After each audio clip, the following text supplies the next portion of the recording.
ಎಲ್ಲರಿಗೂ ನಮಸ್ಕಾರ. பெங்களூர்ல நாங்க இருக்கிற ஸ்ட்ரீட்ல இன்னைக்கு விநாயகர் சதுர்த்தி செலிப்ரேஷன். இன்னைக்கு டே ஃபுல்லாவே செலிப்ரேஷன் சூப்பரா போச்சு.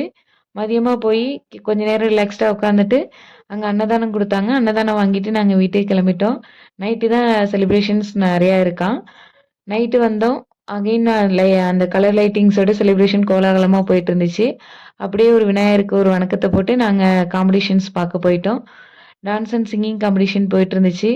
இங்க நம்ம தனியா இருக்கிற நமக்கு இதே மாரி ஃபங்ஷன் ஒரு கெட் டுகெதர் மாதிரி சின்னதா ஒரு இன்ட்ரோ எல்லார் கூடயும். அப்படியே எங்களோட டே இன்னைக்கு நல்லபடியா போச்சு. நம்ம லாங்குவேஜ் தெரியாத ஒரு ஊர்ல நம்மளோட லாங்குவேஜ்ல ஒரு சாங் போகும்போது நல்லாவே இருக்கும்ல. அப்படிதான் நல்லா என்ஜாய் பண்ணோம். நம்மளோட தமிழ் சாங் வந்தபோது. அப்படியே என்ஜாய் பண்ணிட்டு எங்க அபார்ட்மெண்ட்ல ஒரு பிள்ளையார் இருந்தாரு. அவருக்கு ஒரு வணக்கத்த போட்டு நாங்க கிளம்பிட்டோம் வீட்டுக்கு. அப்படியே எங்களோட விநாயகர் சதுர்த்தி நல்லபடியா செலிப்ரேட் பண்ணோம்.